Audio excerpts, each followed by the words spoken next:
tá? Existe uma grande diferença entre gráfico e tabela. Como assim? A tabela ela tem uma estrutura específica e o gráfico também tem. Dentro dos gráficos, a gente tem N possibilidades. Então, quando a gente fala em gráfico, eu estou falando em uma estrutura organizada de forma quantitativa. Então, quantitativa é uma coisa que eu vou falar muito, que é quantidade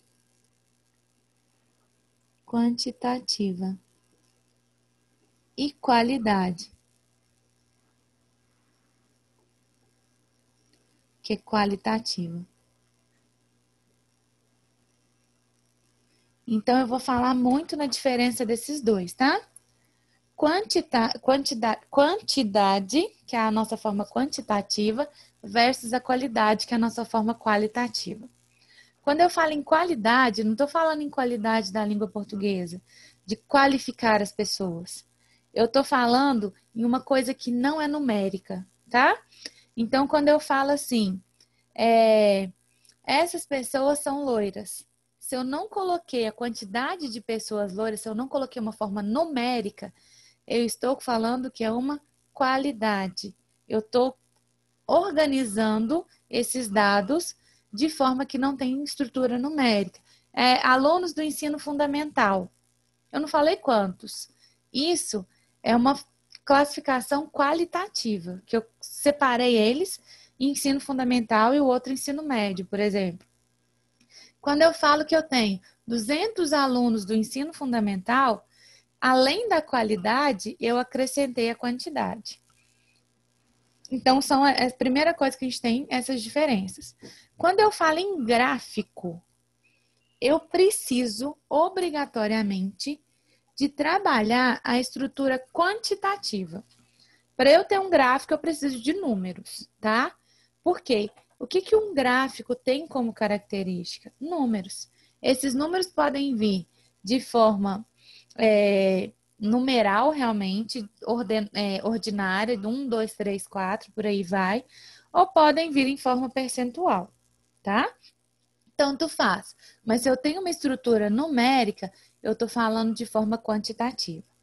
Então, gráfico, ele precisa ser quantitativo. Dentre os meus gráficos, eu tenho possibilidades, e daí depois a gente vai ver cada um, tá? Quais possibilidades? Eu tenho gráfico de barras. Além do gráfico de barras, eu tenho gráfico de colunas. Eu tenho gráfico de setor, que a gente chama ele de pizza, né? Eu tenho gráfico de linha.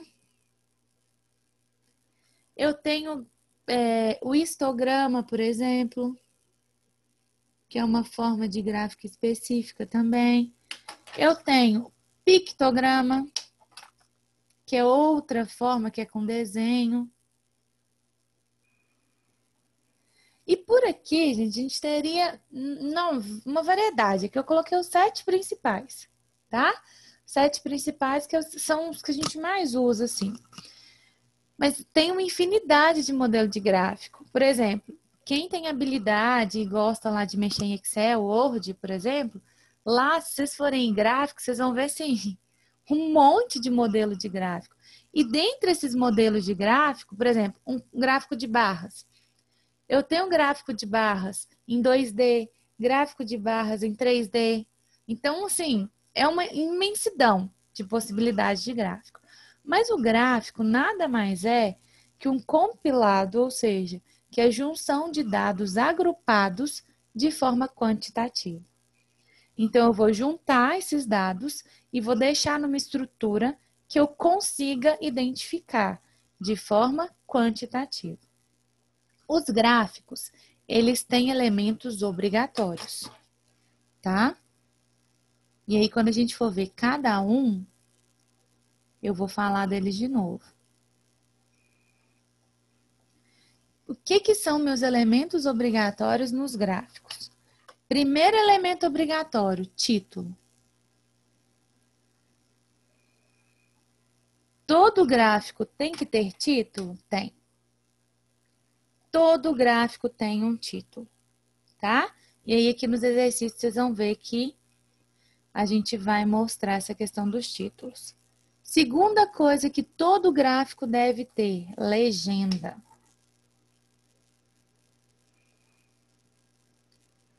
Todo gráfico, ele precisa de uma legenda para eu poder compreender o que está acontecendo. Senão, eu vou ter um monte de coisa desenhada e não sei o que é o quê. Essa legenda pode ser cor, eu posso ter uma parte que é azul, uma parte vermelha, uma parte lilás, uma parte amarela, por exemplo.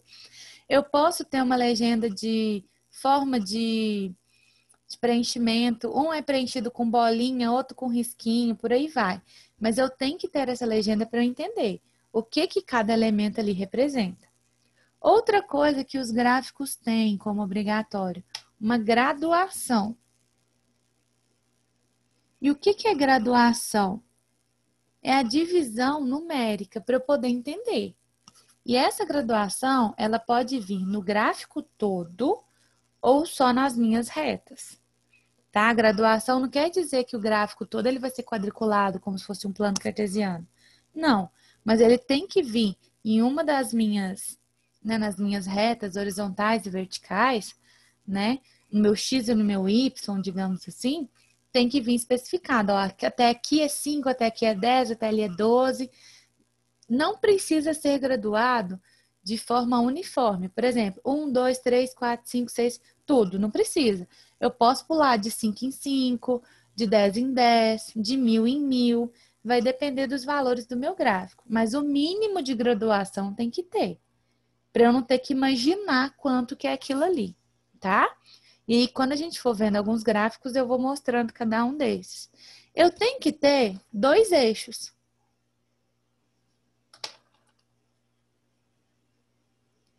E esses 2 eixos, que são o meu X e meu Y, eles vêm identificados. Por exemplo, em um eu sei que são os elementos, no outro eu sei que é o percentual. Em um são as datas, por exemplo, geografia. Normalmente a gente vê no eixo horizontal, eu vou vir lá as datas. No eixo vertical, eu vou vir quantidade de pessoas, se for um gráfico de população, por exemplo. Então, a gente tem esses elementos básicos, tá? Isso dentro dos nossos gráficos. E das nossas tabelas? A gente tem elementos que são obrigatórios? A gente tem coisas que são básicas para as tabelas? Temos. Então, isso aqui, tudo que eu falei, foi sobre os meus gráficos, tá? Como se fosse uma introdução.